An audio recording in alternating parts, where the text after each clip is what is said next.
Welcome to the History Lord, and a very Merry Christmas to all of our viewers. Now, this time last year, we had a very special guest, and we were interviewing the big man himself, Santa Claus. But this year, I thought we'd keep it a little bit simpler, and I'll just have a chat to you about Christmas. I say, Lord Hume? Yes? I'm just starting a video, so if you could... I thought perhaps I could give you a day off and I could do the video. All right. Ladies and gentlemen, we appear to have a special guest presenter, Mr. Claus. Yes, that's it. You head off. That's it. Wonderful. Oh. Welcome to the History Claus.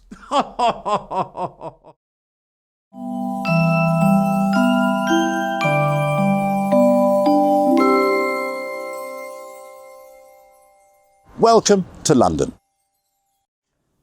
Oh, hello. I'm only joking. Welcome to the History Law channel with me, Santa Claus, or Father Christmas, or if you like, Père Noël, or Weihnachtsmann.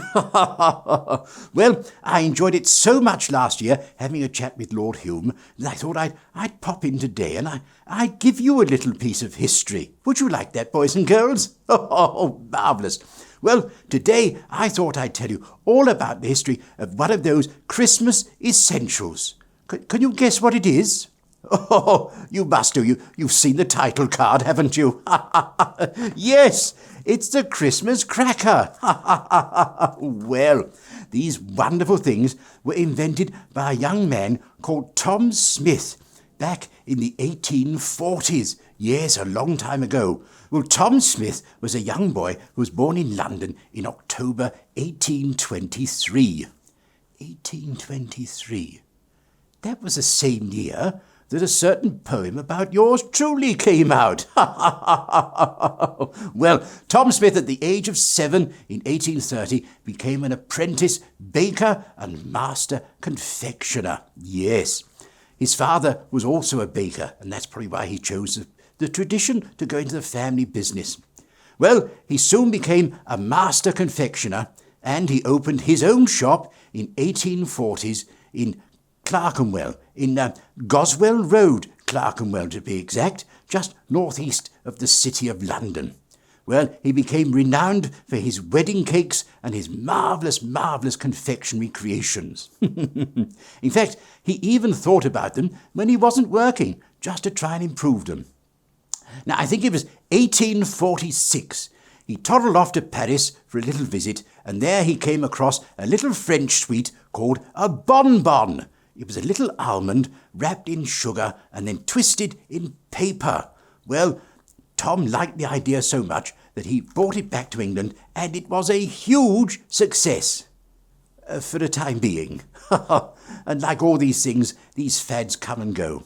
But Tom thought he had something here, and so he used to put a little motto or a love note inside each bonbon, just like what are they called? Oh yes, the fortune cookie things. Well, he soon changed the little sweetie and started putting trinkets and little fans and bits of jewellery in there.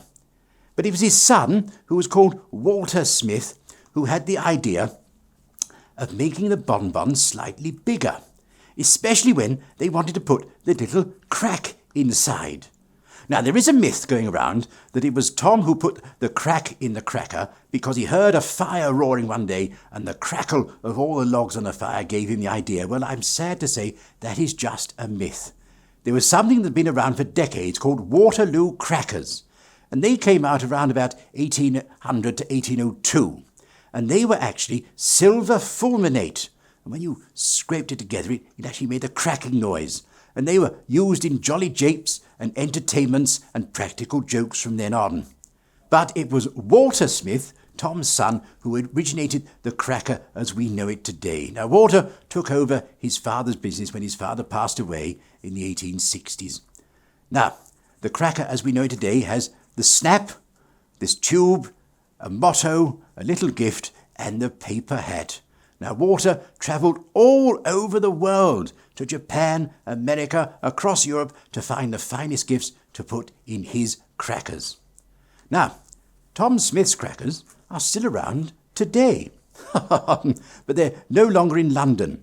They became so successful that they had premises in Finsbury Square, and they employed nearly 2,000 people. That's a lot of crackers there, isn't there?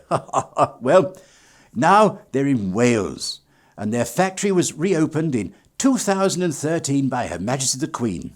As you know, the original company, Tom Smith and Sons, have had a royal warrant since 1906. Well, there you are. That's the story of the Christmas cracker. And we've all had them, and we all pull them on Christmas Day, don't we?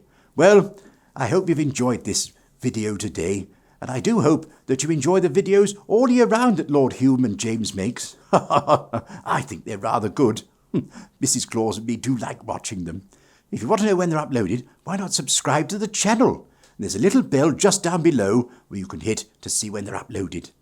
And if you want to see what they do outside of these videos, then why not have a look down below and see about James's YouTube channel. That's called Last Line Films. He's always behind the camera. He's always on the nice list, I think. And if you want to do one of Lord Hume's walking tours of London, then go to historylord.co.uk. Thank you for watching. And what's a cracker without pulling one? Thank you, James. Oh, I lost. Merry Christmas, everyone.